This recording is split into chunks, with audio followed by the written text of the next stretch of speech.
So na siya i-rate na 5 grams. Then i-click na to ng T sa pinakakilid no para mo 0 siya. So i-click na to na. So 0 na. Then karon katong OTG nga gamit i-sod na to dire. So okay 10 grams ang iyang rating no. So what pasabot na accurate yun yung timbangan ano. Okay right, so mag-unboxing ta sa product nga gikan sa Olimol. So kini nga tong i-unboxing usa ni siya ka digital mini scale. So timbangan ni siya para sa kitchen, baking or sa uban pa. So muna siya. So ato nang abihan din nato lang ilangayon pa sa resulta.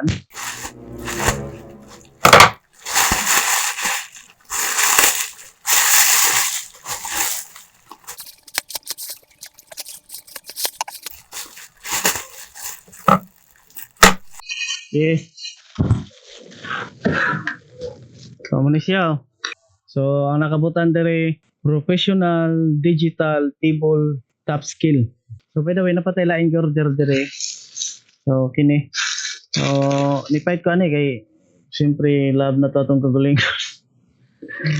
Para na siya kung mahilantan ta ba. Kini yo.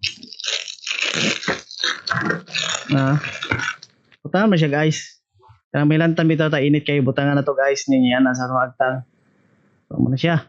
So anyway, kini nga tong unboxing with dirita mag-focus sa scale na timbangan no para sa baking or kitchen. So abrihan ha. Ding ding ding. Ding ding ding ding ding. So muna siya. May ato bang ani? Muna siya oh. So ito abrihan na. Kamay rin guys siya. So muna yung kadako no. Itong abrihan. Then kung ano to yung sampung. So ang sa likod niya muna yung butangan na itong battery. So ang nakabutang na suot sa likod digital pocket scale capacity of 3,000 grams, readability 0.1 gram, power to AAA battery. So muna siya. Then nara yung pataba na battery. Muna. Then nara yung manual. Then kini muna English. So inchi kwa kang dire na manual. Inchi kwa kang malibang magdikangkang. Sabot mana. Huwag mo kasabot anak, ako kasabot ko. Pwede na! Then, try na to tao na yung battery. Okay ba? Okay.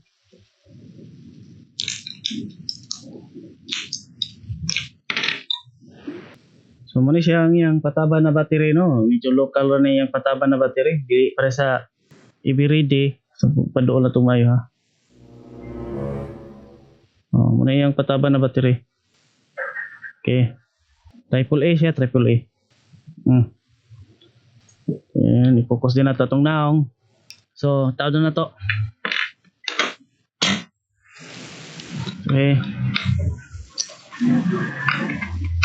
Okay. Okay. Niyang atong nakaplagan. So, atong ibalhin ng kamera sa kuha na. Para makita din ninyo. Okay, right. So, dari atong page to, no? Ato dahil sukdon sa Metrosan para ma-sure na to kung pila dyan sukod aning timbangan, no? So, dari nga side nasa 10 cm. Then, sa pikas nga side nasa 13 cm or 12.5 cm. Then, para na may idea kung sa dyan siya kadakon. So, kung kutang ko isa katos na papel dari. So, muna siya ang comparison sa isa katos na korta o sa timbangan natong i-order. Then ibabag na to sa pikas na side, tukong na to sa korta. So nga na radyo kada ko ang timbangan, so ikumpara na to sa korta na isa katos na papel, no?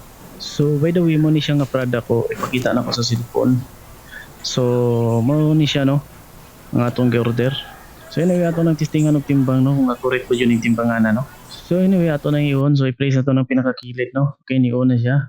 Then karon nato siyang idol 8 para makita nato kung pila ka book ang available niya nga klase nga pagtimbang no. So i-place lang nato na IMDAS tapad no. So muna siya ang CT, then DWT, then OGT, OG, GIN, then balik na dayon sa G. Bot pasabot sa G gram. So muna tanan ang available niyang klase nga pagtimbang no. Then karon mo gamit ganang Otoy G muna atong itimbang no.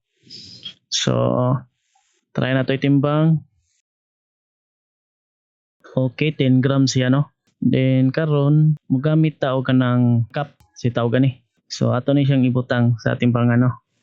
So itong ibutang sa tunga jud para accurate ang iyang reading. So na siya i-read na 5 grams.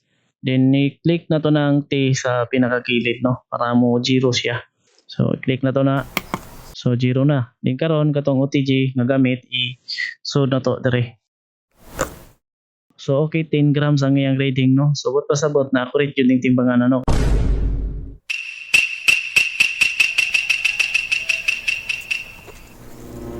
Okay, right. So ang atong timbangan good jud kaya goods.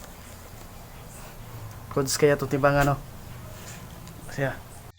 So ibutang lang ako sa comments or sa description ang link ani kung ahan ako na siya gipalit kini nga timbangan no, scale nga timbangan. Din kung naganahan mo aning video ha no, so ayaw niyo kalimti like yung video ha. Then, subscribe po ninyo, maluoy po no. Alright, ito tama ni video ha no. Peace.